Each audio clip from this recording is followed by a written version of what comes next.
আজকে আমি চিরদিনের জন্য পঙ্গু হয়ে পড়ে রয়েছি। একসময় তিনি পরিবার নিয়ে ঘুরে বেড়াতে ভালোবাসতেন, কিন্তু সেদিন আর নেই। এখন সম্বল বলতে শুধু এই নকল পা।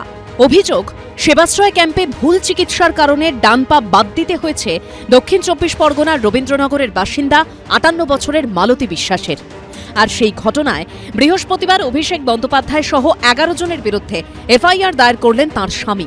২০২৫ সালের ৬ ফেব্রুয়ারি হাঁটুর সমস্যা নিয়ে অভিষেক বন্দ্যোপাধ্যায়ের সেবাশ্রয় ক্যাম্পে গিয়েছিলেন মালতী বিশ্বাস। এই হল ৬ ফেব্রুয়ারি চিকিৎসকের দেওয়া প্রেসক্রিপশন।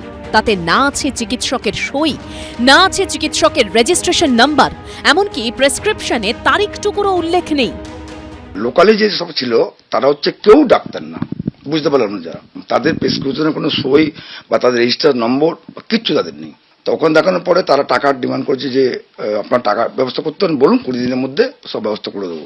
তাদের টাকা যদি দেবো তাহলে সেবাশ্রয়ের মাধ্যমে আসবো কেন? পা যে কেটে বাদ যাবে এটা আমি ভাবিনি। প্রথম যে ডাক্তার সে আমাকে দেখেই প্রথমে হেসে বলছে, আপনি ১,২০,০০০ টাকা দেবেন।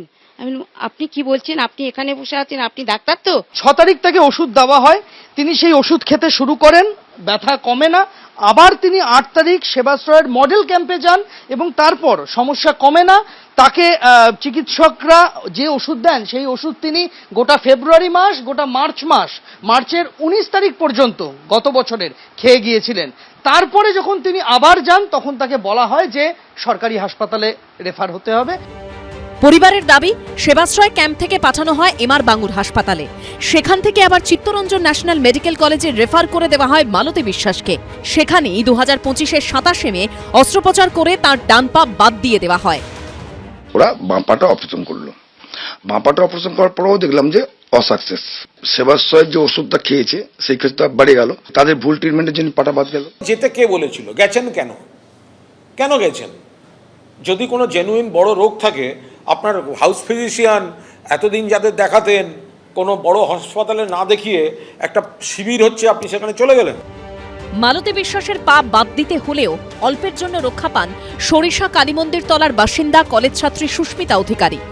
ওখানে বলে দিয়েছিল এটা আপনার অ্যাপেন্ডিক্স হয়েছে, ইমিডিয়েটলি অপারেশন না করলে মানে যন্ত্রণাটা আরো অনেক বাড়বে। আমি বাইরে একটা ডক্টর দেখালাম, উনি ফার্স্ট বললেন যে ইউএসজি করো। ইউএসজি করলাম আমরা, সেরকম কিছু ধরা পড়েনি। ওষুধটা আজকের আমি খাইনি বলে ওষুধগুলো তো আমি খেতেও পারতাম।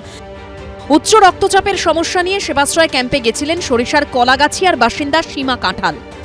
লাভের থেকে তো লস হয়ে গেল, তো আমি তো নিজে তো অসুস্থ শুয়ে পড়লাম। সেবাশ্রয় গিয়ে কোনো লাভ হলো না? না না না না, কোনো লাভ হলো না। ওরা মানুষ মেরে দেবার কল করে খুঁয়ে দিয়েছে। ওদের সাজা উচিত, সেরা ইচ্ছে কোনো মানুষ মেরে দেয়। সব মিলিয়ে সেবাশ্রয় নিয়ে বিতর্ক থামছে না। সন্দীপ সরকার ও প্রবীর মুখোপাধ্যায়ের রিপোর্ট, এবিপি আনন্দ। এবিপি আনন্দ, এগিয়ে থাকে, এগিয়ে রাখে।